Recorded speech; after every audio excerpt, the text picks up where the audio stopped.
Alors, je voudrais aborder la question de la guerre commerciale que déclenche Trump. J'avais déjà anticipé sur cette guerre commerciale d'une façon qui a peut-être paru fantaisiste à certains, en disant que la langue est un élément commercial.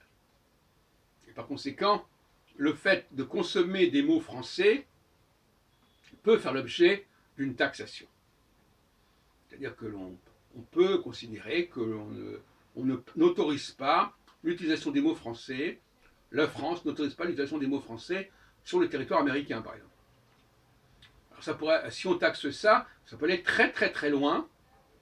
Et je pense que le langage, les mots, je ne parle pas de la langue, je parle des mots, doivent faire l'objet de royalties, de contreparties financières. Euh, il y a des milliers de mots qui sont utilisés au cinéma, par exemple. Je ne parle même pas de la littérature, au cinéma, si on taxait déjà tous les mots français. Vous savez, la France, l'Amérique, elle a le dollar, la France, elle a le français. Donc l'Amérique joue sur le fait qu'on utilise le dollar. Ben nous, on peut utiliser les mots français, disant bah, écoutez, je suis désolé, ces mots français, c'est notre économie, c'est notre production, c'est notre culture, il faut payer. Donc dès que vous avez un film américain qui utilise des mots français, ben, il faut le taxer. Et en particulier, le taxer quand il se produit sur le sol français.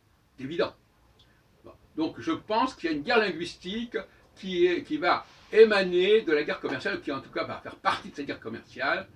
Et je suis à la disposition du gouvernement français pour donner tous les éléments, tous les logiciels pour mener à cette guerre dans les bonnes conditions au profit de la France.